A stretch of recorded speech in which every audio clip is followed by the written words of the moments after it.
Hello everyone.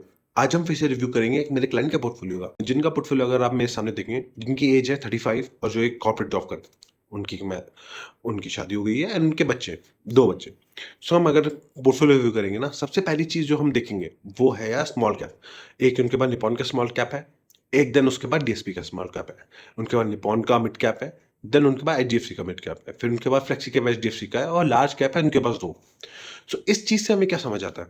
इस चीज़ से हमें एक चीज़ समझ आती है कि उनके पास जो भी पोर्टफोलियो है, जो भी म्यूचुअल फंड्स है, उनके लिए वो कॉन्फिडेंट नहीं है, कन्विक्शन नहीं है। अगर आप कभी भी इन्वेस्ट कर रहे हैं किसी भी म्यूचुअल फंड में, आपको यार आप ना उनके होल्डिंग्स चेक करो।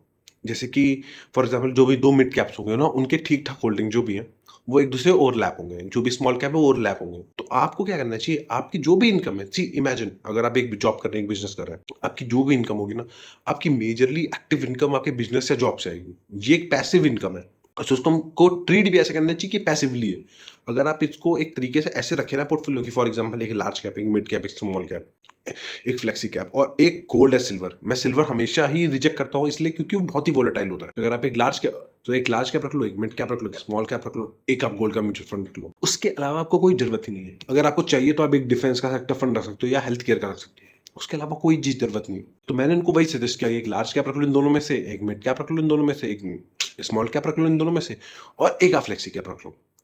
और अगर ऐसे ही आपको अपना पोर्टफोलियो रिव्यू करना है, do follow me, do DM me, and मैं आपको बताऊंगा कैसे फॉलो करना है और कैसे एक पोर्टफोलियो अच्छे से मैनेज करना है। एंड बाकी for long term investing, you know this is the right place. Thank you.